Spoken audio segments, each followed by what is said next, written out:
आज की वीडियो छोड़ना मत, क्योंकि स्लैब की कंक्रीटिंग अगर आपकी हो रही है और आपको क्या क्या चीज़ें चेक करनी है, क्या क्या टेस्ट करने हैं, आपको ज़रूर पता होना चाहिए। उससे होगा क्या, ये सब चीज़ें अगर आप चेक करोगे तो आपकी स्लैब की स्ट्रेंथ भी बनी रहेगी, ना उसमें क्रैक आएंगे, ना लीकेज होगी, ना डैम्पनेस होगी। ये सब चीज़ें आपको चेक करनी है जब भी स्लैब की कंक्रीटिंग करवानी है। तो और साथ में मैं इस वीडियो में बताने वाला हूं, अगर बारिश पड़ गई, कंक्रीट हो रहा है आपकी स्लैब पे और बारिश पड़ जाए तो उसकी स्ट्रेंथ डिक्रीज होगी कि नहीं होगी, और साथ में अगर पड़ गई तो क्या क्या चीज़ें करनी है, क्या इलाज करना है कि स्लैब आपकी वीक ना पड़े। आज सर सब चीज़ें इस वीडियो में हम करने वाले। वीडियो लंबी होगी क्योंकि टेस्ट के बारे में बात करने वाला हूं कि क्या क्या चीज़ें आपको टेस्ट करनी है, एक साइट इंजीनियर की क्या रिस्पॉन्सिबिलिटी बन जाती है जब स्लैब के कंक्रीट हो रहा है, वो सब चीजें बात करूंगा। कंप्लीट वीडियो देखो, लेकिन उससे पहले प्लीज चैनल को सब्सक्राइब कर लो और बेल आइकन दबा लो। पहले हमारा ट्रांजिएंट मिक्सचर जो आ गया है, उसका जो भी पहला जो आपका टीएम आएगा, सबसे पहले आपको उसके कंक्रीट का स्लम टेस्ट करना है कि उसकी वर्केबिलिटी कैसी है, कंक्रीट कैसा है, मतलब उसमें कोई मटेरियल है कि नहीं है, मटेरियल ब्लीडिंग तो नहीं करेगा बाद में। ये सब चीज़ें आप स्लम टेस्ट से चेक कर सकते हो। तो मेन वर्केबिलिटी चेक करते हैं। इसमें क्या है, इस पे मेरा वीडियो है, पहले आप देख सकते हो, लेकिन अभी मैं टेस्ट की बात कर रहा हूँ तो सब टेस्ट में आपको बताता जाऊँगा कि मतलब जो हमारा स्लम टेस्ट है, इसको 3 लेयर में हमने भरना है। पहले हम 4 लेयर में भरते थे, लेकिन अभी रिवीजन आया है तो हमको 3 लेयर में भरना है और हर लेयर के बाद उसमें 35 स्ट्रोक मारने हैं। ठीक है, आप टेस्ट देखो और थोड़ा समझो इसके बारे में कि कैसे टेस्ट करना है। और इस टेस्ट से हमें पता क्या चलेगा कि हमारा जो मटेरियल है, जो ऊपर हम कंक्रीट करेंगे, वो वर्केबल है कि नहीं है। वो चीज़ें हमें इस टेस्ट से पता चलेंगी। और इसमें आपको क्या करना है, स्लम चेक करना है। देखो, अगर जो हमारा ये माल है पंपेबल माल है, पंपेबल माल मतलब जो हम कंक्रीट कर रहे हैं वो पाइप के थ्रू, पंप के थ्रू कर रहे हैं, तो उसमें हमें स्लम्प चाहिए होता है 120 से 150 तक हमें स्लम्प उसमें आना चाहिए। तो मैं प्रेफर करूंगा 150 आपका स्लम्प रहेगा तो वो अच्छा है, वर्केबल भी होगा, इजिली आपका चांसेस होंगे। अगर स्लम्प आया ज़्यादा, 160-70 आया स्लम्प, तो वहाँ क्रैक्स के चांसेस बढ़ जाते हैं स्लैब में। एक तो समर का सीज़न है अभी, और काफ़ी थर्मल क्रैक्स वगैरह भी आ सकते हैं, या श्रिंकेज क्रैक से चांसेस बहुत ज़्यादा बढ़ जाते हैं। ये चीज़ आपको ध्यान रखनी है। पहला टेस्ट हमारा कौन सा रहेगा, स्लम टेस्ट। जैसे ही कंक्रीट आएगा, ऐसा पॉसिबल नहीं हो कि हर टीएम का आप टेस्ट करो, क्योंकि क्वांटिटी ज़्यादा होने के कारण आप हर टीएम का टेस्ट नहीं कर सकते। आज हमारा क्वांटिटी 190 एम क्यूब का है, तो ऐसा अल्टरनेट आप कर सकते हो कि एक टीएम का स्लम टेस्ट करके दूसरे या तीसरे का चेक कर सकते हो कि कंक्रीट बराबर से आरएमसी प्लांट से बराबर आ रहा है कि नहीं आ रहा है। ये चीज़ आपको चेक करनी है। अभी हमारा 3 लेयर में स्लम्प हो चुका है, अभी 35 स्ट्रोक के बाद हम स्लम्प खोलेंगे तो उससे हमें आइडिया लग जाएगा कि हमारा कंक्रीट वर्केबल है या नहीं है। वीडियो थोड़ी लंबी हो जाएगी क्योंकि इसमें मैं तीनों टेस्ट के बारे में बताऊंगा, तो कंप्लीट वीडियो देखना, आपको काफ़ी ज़्यादा नॉलेज मिलेगा इसमें, मैं गारंटी देता हूं। और यही टेस्ट मैंने अच्छे से जो पूरे प्रोसीजर के साथ बताए हुए हैं, वीडियोस हैं हमारी प्लेलिस्ट में, आप जाके देख सकते हो। काफ़ी चीज़ें आपको सीखने को मिलेंगी।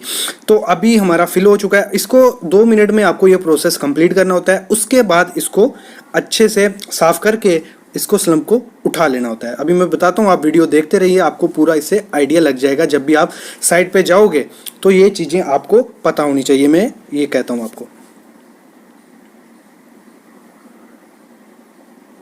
ठीक है, अभी फिल हो गया। अभी इसको हम अच्छे से, और इसको जब भी आप उन्हें उठाना है तो एकदम 90 डिग्री में उठाना, बिना हिलाए, तो इससे हमें अभी आइडिया आएगा कि हमारा स्लम्प कितना है। तो देख रहे हो, जो हमारा स्लम्प निकल चुका है, इसमें 3 टाइप के होते हैं, शेयर स्लम्प होता है, ट्रू स्लम्प होता है, कोलैप्स स्लम्प है। तो ये मैं बोलूँगा हमारा शेयर स्लम्प है, और इसमें कि हमारा कितना आ रहा है, 160 mm की हमारी रीडिंग आ रही है। ठीक है, ये होगा स्लम्प टेस्ट। दूसरा टेस्ट है हमारा टेम्परेचर टेस्ट, कंक्रीट का टेम्परेचर चेक करना है। जब भी आपका ट्रांसमिक्सचर आए, कंक्रीट आए, उसमें आपको टेम्परेचर चेक करना है कि प्रॉपर वे से टेम्परेचर है, क्योंकि अगर उसको मिक्सिंग का ज़्यादा टाइम हो गया होगा, मतलब 30 मिनट से ज़्यादा हो गया होगा, तो उसमें हाइड्रेशन प्रोसेस स्टार्ट हो चुका होता है, तो वो कंक्रीट की स्ट्रेंथ डिक्रीज होती जाती है जैसे जैसे वो टाइम निकलता जाए। तो आपको ये ध्यान भी देना है कि जब भी कंक्रीट हो, 60 मिनट के अंदर उसका ट्रांसपोर्टेशन से डल जाना चाहिए, 60 मिनट के अंदर। और जो टेम्परेचर प्रेफर मैं करता हूँ, वो आईएस कोड भी हमारा जो कहता है 26 से 35 डिग्री तक कंक्रीट का टेम्परेचर होना चाहिए जब उसको आप पोरिंग करो। तो ये चीज़ भी आपको ध्यान देनी है जब भी आप कंक्रीटिंग कर रहे हो स्लैब की। ठीक है, तीसरी चीज़ क्या आती है, ये जो हमारा स्ट्रेंथ टेस्ट का हो गया, मतलब क्यूब की स्ट्रेंथ टेस्ट करनी है कि जो हमारा कंक्रीट आ रहा है उसकी जो डिज़ाइन स्ट्रेंथ है, मतलब हम M30 M20 का यूज़ कर रहे हैं, तो हमें हम टेस्ट करते हैं 7 दिन और 28 दिन में। 7 दिन में हमें प्रॉपर 63% उसकी स्ट्रेंथ मिल रही है नहीं मिल रही है, या 28 दिन पे हम उसके 95 से अबव उसकी स्ट्रेंथ मिल रही है नहीं मिल रही है, ये चीज़ भी हमें चेक करनी होती है। तो इसके लिए हम करते हैं क्यूब फिलिंग। तो क्यूब फिलिंग का फंडा क्या रहता है, देखो अब 190 एम क्यूब है हमारा, तो हर 6 से 12 एम क्यूब पे हम एक सेट सैंपल भरते हैं, और वैसे ही अगर हमारी क्वांटिटी बढ़ती जाती है हमारे सेट बढ़ते जाते हैं, और 50 एम क्यूब तक कुछ लिमिट रहती है। उसके बाद हर 50 एम क्यूब पे हमें एक सेट मतलब 6 क्यूब भरने होते हैं, और ऐसे ही हम इसी को कंटिन्यू रखते हैं। दूसरी वीडियो देख सकते हो, इस पर क्यूब टेस्टिंग पे है, पूरा प्रोसीजर है, उसमें सब कुछ मैंने बताया हुआ। लेकिन ये मैं अभी टेस्ट के बारे में बता रहा हूँ, बेसिक चीज़ें इसकी बता दी मैंने, वो डिस्क्रिप्शन में मैं लिंक दे दूंगा आपको, वहाँ जाके आप देख सकते हो। तो हमारे यहाँ 42 क्यूब भरने को आ रहे हैं, क्योंकि 180 एम क्यूब हमारा है, तो हमें यहाँ 40 क्यूब भरने हैं। और इसी हिसाब से हमें 42 में से जो 50% होंगे हमें 7 दिन पे टेस्ट करने हैं, और 50% हमें 28 दिन पे टेस्ट करने होते हैं। ये चीज़ हमें ध्यान रखनी है। अभी आते हैं हम स्लैब पे, जहाँ हमारी कंक्रीटिंग हो रही है। तो कंक्रीटिंग में एज ए साइट इंजीनियर आपको देखना क्या है, पहले तो मेन फंडा क्या है, जहाँ जो मेन जो उसमें रहता है कि हनी कॉम आता है बाद में प्रॉपर से कंक्रीट नहीं होता है, गैप रहता है, वॉइड्स रहते हैं, तो उसको ख़त्म करने के लिए हमें क्या चाहिए होता है, वाइब्रेशंस। तो वाइब्रेशंस के लिए हमें चाहिए वाइब्रेटर्स, जो सामने आप देख रहे हो हैंड। तो आपकी रिस्पॉन्सिबिलिटी बनती है एज ए साइट इंजीनियर कि वहाँ जो वाइब्रेटर हैं अवेलेबल हैं, हर नीडल मतलब 40 mm 60 mm जो भी वाइब्रेटर जिस साइज़ के हिसाब से अवेलेबल होनी चाहिए वो अवेलेबल है, और एक से ज़्यादा होनी चाहिए। बाई चांस अगर कंक्रीटिंग के दौरान एक्सीडेंटली कोई ख़राब हो जाए वाइब्रेटर, तो दूसरे से हम अच्छे से वाइब्रेट कर सकें। ये चीज़ भी आपको ध्यान देनी है एज ए साइट इंजीनियर जब भी आप कंक्रीट करवा रहे हो साइड पे। नेक्स्ट चीज़ जो देखनी है आपको, जो भी बीम रहता है, क्योंकि बीम का साइज़ डिपेंड करता है, अगर बीम का साइज़ बड़ा होगा तो उसको लेयर में बनना है आपको, मतलब 300 to 400 लेयर होनी चाहिए। तो उसमें सेफ्टी रहती है शटरिंग की, कि शटरिंग आपकी कोलैप्स ना हो जाए कंक्रीटिंग के दौरान, क्योंकि वेट काफ़ी ज़्यादा होता है और प्रेशर से पाइप से माल गिर रहा होता है। एक चीज़ ये फंडा रहता है। दूसरा रहता है कि उसमें आपको कंक्रीट मतलब विद इन 1 आवर उसमें डालना ही डालना है, तब तक कंक्रीट सेट ना हो जाए। क्योंकि दूसरा पॉइंट भी मेरा यही था कि कोल्ड जॉइंट आपको स्लैब पे होने नहीं देना। जैसे अभी स्लैब सामने आप देख रहे हो, इसमें जैसे ही आप कंक्रीट डालो तब तक वो उसको सेट नहीं होने देना है, दूसरी लेयर आपको उसके ऊपर डालनी है, नहीं तो वहाँ कोल्ड जॉइंट बन जाएगा। अगर कोल्ड जॉइंट बन गया तो वहाँ लीकेज के चांसेस काफ़ी हो जाते हैं, और भी मतलब स्ट्रेंथ पे काफ़ी इफेक्ट उसमें पड़ता है। ऊपर से ये स्लैब है तो इसमें लीकेज के चांसेस हो सकते हैं, इसलिए कोल्ड जॉइंट नहीं होने देना। जैसे मतलब कंक्रीट डाला, दूसरी लेयर उसमें डाल ही देनी है। ये चीज़ भी आपको ध्यान रखनी है। और दूसरी चीज़ ध्यान रखनी है, जहाँ आपका कंस्ट्रक्शन जॉइंट आता है, मतलब अभी जैसे एक लेयर भर रहे हैं हम, एक्सीडेंटली टीएम नहीं आ रहा है या कुछ भी हो रहा है, मटेरियल ऊपर नहीं पहुँच पा रहा है, तो उसको अच्छे से रफ कर लेना है उस एरिया को, और अगर पॉसिबल हो आपको वहाँ निटो बॉन्ड मिला देना है कि आपका उसमें कंस्ट्रक्शन जॉइंट अच्छे से हो जाए। ये चीज़ भी आपको साइट इंजीनियर ऐसे आपको ध्यान रखनी है।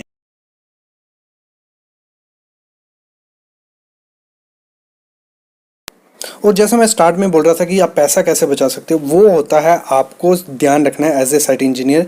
जब भी कंक्रीटिंग करवा रहे हो, जो थिकनेस है सामने आप देख रहे हो जिससे हम मेज़र कर रहे हैं, आपको अगर 125 mm आपकी थिकनेस है, अगर उसमें इंक्रीज डिक्रीज हुआ 5 mm, अगर इंक्रीज हो गया 130 mm की स्लैब हो गई, तो उसमें बड़े एरिया में काफ़ी ज़्यादा आपका कंक्रीट वेस्ट हो सकता है। ये चीज़ आपको ध्यान देनी पड़ेगी जब भी कंक्रीटिंग कर रहे हो, क्योंकि अगर 5 mm का थोड़ा भी फ़र्क पड़ा तो वो कुछ एम क्यूब में चला जाएगा उसकी क्वांटिटी, और उसकी कॉस्ट हर एम क्यूब की 4 से 5 हज़ार रुपये होती है। वैसे ही आपको घाटा उसमें जा सकता है। तो ये चीज़ आपको ध्यान रखनी है जब भी आप कंक्रीट करवा रहे हो, कि उसकी प्रॉपर हम प्रोवाइड करेंगे जितनी हमारी थिकनेस है। आज मैं बताऊंगा कि अगर कंक्रीटिंग हो रही है उस दौरान बारिश पड़ जाए, या मतलब कास्टिंग हो चुकी है और फिर बारिश पड़ जाए, तो वो सही है कि नहीं है। जहाँ अगर उसमें बारिश पड़ रही है उसमें क्या क्या प्रिकॉशंस आपको लेने होते हैं। कंक्रीटिंग हो रही है और बारिश पड़ जाए, अगर थोड़ा स्प्रिंकल और मत थोड़ी बहुत बारिश हो तो वो ठीक है चलेगा, क्योंकि उससे इतना इफेक्ट नहीं पड़ेगा वाटर रेशो पे। अगर कंक्रीटिंग हो रही है और बहुत ज़्यादा बारिश पड़ गई तो वो काफ़ी इफ़ेक्ट कर सकती है कंक्रीट को। वो मैं बताता हूँ कैसे इफ़ेक्ट करेगी। सामने आप देख रहे हो अभी मौसम थोड़ा ख़राब ही है, मतलब बारिश होने ही वाली है। तो इसमें क्या करना होता है आपको, सबसे पहले वो मैं बता दूँ। इसमें क्या है, जितने जल्दी आपका कंक्रीटिंग हो सके उतना सही है। मतलब कंक्रीटिंग ख़त्म करके उसको तरपाल या जो पॉलीथीन बैग्स आते हैं उससे ढक दो कि उसकी जो हाइड्रेशन प्रोसेस है वो थोड़ा जल्दी हो जाए, और वो अपना जो इनिशियल सेटिंग टाइम रहता है उसका ओपीसी का 13 मिनट, उसमें थोड़ा बहुत वो हार्ड हो जाएगा। तो इतनी इफेक्ट बारिश उसको नहीं करेगी। क्यों नहीं करेगी? जो हमारा पानी होगा वो एकदम से सोख जाएगा, जहाँ अगर आपने स्लो प्रोवाइड किया वो निकल जाएगा, कोई भी उसमें जो उसकी सरफेस होगी उसको इफेक्ट नहीं करेगा। दूसरी बात, अगर कंक्रीटिंग चल रही है आपकी और बारिश पड़ जाए तो उसमें इफ़ेक्ट क्या होता है, सबसे पहली चीज़ है वो जो उसकी वाटर रेशो होगी वो ख़राब हो जाएगी। मतलब इसमें मैं पहले बताता हूँ बाद में। पहले सामने आप देख रहे हो, मतलब ये हमारा फिनिश हो चुका था, लेकिन जब बारिश पड़ी देखो जो उसका कंक्रीट था ऊपर से, मतलब ये सामने आप देख रहे हो ड्रॉप्स, तो सीमेंट निकल गया और सिर्फ मतलब कपची रह जाएगा, एग्रीगेट रह जाएगा। ये काफ़ी समस्या है। इसमें क्या होगा, जब बारिश पड़ेगी आपके वॉइड्स हो जाएंगे, दूसरी सेग्रीगेशन हो जाएगा, मटेरियल अलग हो जाएगा। और होता क्या है, मतलब पोर्स बन जाते हैं। उसमें क्या होता है, अभी तो इफेक्ट नहीं दिखेगा, बाद में क्या होता है, जो गैसेस होती हैं वो पोर्स से जाती हैं और सीमेंट को ख़राब कर देती है, डिट्रॉइट कर देती हैं। मतलब उससे क्या होता है, सीमेंट भी अलग थलग हो जाता है और जो आपका सरिया होता है वो क्रोजन पकड़ लेता है। अभी बात आता हूँ वाटर सीमेंट रेशो पे। जैसे मैंने बताया कि जो वाटर सीमेंट रेशो है वो बदल जाती है। ऐसे मतलब जैसे आपने रखा है कि 22 लीटर पर बैग आपने कंक्रीट में सीमेंट डाल रहे हो, मतलब वाटर डाल रहे हो, एक सीमेंट बैग पे कितना 22 लीटर, तो उतना ही उसमें वाटर रेशो में वर्केबिलिटी भी उतनी ही चाहिए, उतना ही मतलब वाटर रेशो चाहिए। लेकिन क्या होता है, बारिश पड़ जाती है और उससे क्या होगा, वो 22 लीटर से कितना 30 लीटर हो जाएगा या 25 लीटर हो जाएगा। तो उससे क्या होगा, सीमेंट तो आपका ठीक है, मतलब वर्केबल हो जाएगा, स्लम्प उसका बढ़ जाएगा, लेकिन उसकी स्ट्रेंथ और ड्यूरेबिलिटी कम हो जाती है। मतलब जितना पानी बढ़ाते जाएंगे उतनी उसकी स्ट्रेंथ और ड्यूरेबिलिटी कम होती जाएगी। तो हमेशा आपको ध्यान रखना है कि जहाँ तो पहले प्लानिंग कर लो कि बरसात आने वाली है तो कंक्रीट रोक दो, या ऐसा करो कि बरसात आने से पहले कंक्रीट हो जाए। और अगर कंक्रीट करते करते बारिश पड़ गई तो उसमें इतना कुछ नहीं है, पॉलीथीन से भी क्या होगा, इफेक्ट ही करेगा कंक्रीट को, पानी रुक जाएगा, कंपैक्शन टाइप हो जाएगी, तो उसमें काफ़ी इफेक्ट कर सकते हैं आपके कंक्रीट को वर्षा के दौरान अगर आप कंक्रीट करोगे।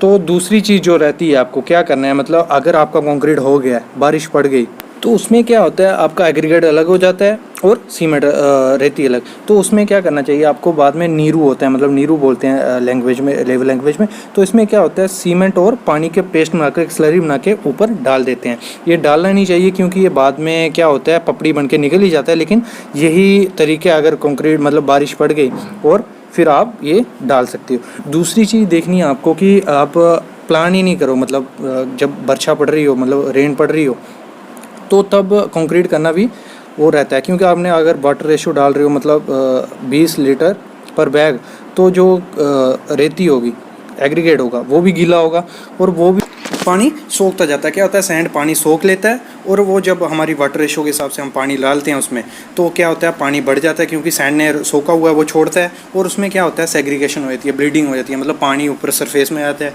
उससे क्या होगा, हमारे वाइड्स बनेंगे, श्रिंकेज क्रैक्स आ जाएंगे, तो वो इफेक्ट करते हैं हमारी स्ट्रेंथ को भी और ड्यूरेबिलिटी को भी। तो आपको समरी क्या है हमारी, मतलब इस आज के टॉपिक की, आपको वर्षा के दौरान मतलब कंक्रीटिंग या तो करनी नहीं चाहिए या पूरे प्रिकॉशन लेके आपको करना चाहिए। पॉलीथीन बैग हो गया, वाटर रेशो को देख के करना है आपको, कंक्रीट सब चीज़ें आपको ध्यान में रखनी है।